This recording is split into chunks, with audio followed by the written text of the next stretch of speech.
का इनाम जरूर देना। एक बंदा 21 साल की उम्र में बिजनेस में फ्लॉप हुआ, 22 साल की उम्र में इलेक्शन में हारा, 24 साल की उम्र में फिर से बिजनेस में गंदी तरह फ्लॉप हुआ, 26 साल की उम्र में उसकी पत्नी की डेथ हो गई, 27 साल की उम्र में मानसिक संतुलन खो बैठा, फिर 34 साल की उम्र में कांग्रेस से चुनाव हार गया, 45 साल की उम्र में सीनेट का चुनाव हारा, 47 की उम्र में वाइस प्रेसिडेंट के इलेक्शन में हारा, 49 साल की उम्र में फिर से सीनेट का चुनाव हार गया। लेकिन साला पागल जिद्दी था ना, जो 52 साल की उम्र में अमेरिका का प्रेसिडेंट बनकर दिखाया।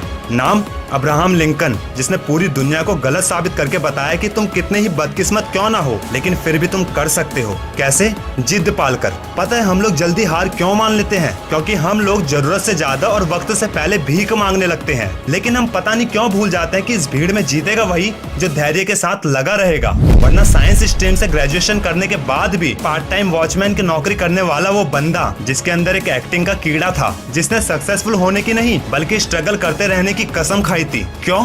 क्योंकि उसके अंदर कीड़ा था, एक्टिंग का कीड़ा। छोटे मोटे रोल स्टेज शो करते रहने वाले इसी बंदे को जब सलमान खान की किक मूवी का ऑफर मिला तो इस बंदे को विलन का रोल मिलने के बावजूद भी खुद को स्टार बनाया, जिसे आज हर कोई नवाजुद्दीन सिद्दीकी के नाम से जानते हैं। चाहता तो ये भी काले गोरे में फर्क करते रहने वाली बॉलीवुड इंडस्ट्री में खुद को काला मानकर हार मान सकता था, लेकिन प्यार था उसे अपने स्ट्रगल से। वरना हम लोग तो सीधा अमीर होने के सपने देखते हैं, मरते दम तक स्ट्रगल करते रहने के बारे में हम लोग सोचते ही कहाँ हैं। हम लोगों में से कुछ ढीठ और जिद्दी लोग होते हैं जो अपने ख्वाबों के लिए अपने सारी मौज मस्तियों की कुर्बानी देते हैं।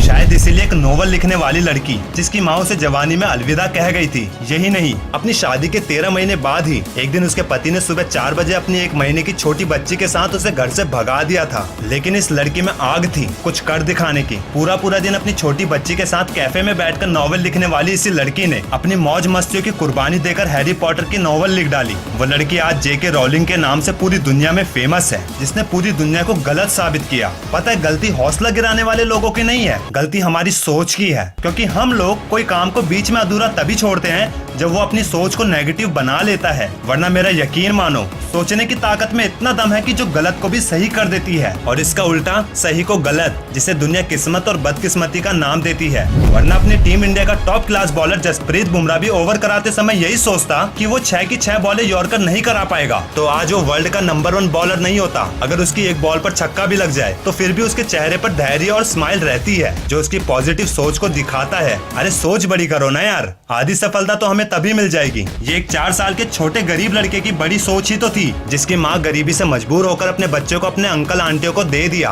उस छोटे बच्चे का वो बचपन जिसमें बच्चे बिना किसी डर के, बिना किसी चिंता के खेलते कूदते हैं। अपना बचपन पूरी तरह से खो देने वाले उसी बंदे ने अपनी ग्रेजुएशन भी सेकेंड ईयर में छोड़कर कुछ बड़ा करने की सोच बना ली। आज वही लैरी एलिसन ओरेकल कंपनी का मालिक है। चाणक्य हमेशा कहते थे, जिस बंदे के कंधों पर कम उम्र में ही गरीबी और जिम्मेदारियों का बोझ होता है, वो उतने ही जल्दी समझदार भी बनता है। वीडियो के एंड में बस इतना ही कहूंगा, जब भी तुम्हारी हिम्मत टूटने लगे या तुम्हारे अंदर नेगेटिविटी आने लगे, तब याद रखना उसी समय किसी कोने में कोई बंदा इस नेगेटिविटी को इग्नोर करके फिर से मेहनत पर लग गया होगा। वीडियो अच्छी लगी हो तो लाइक और सब्सक्राइब करके अपना प्यार जरूर देना।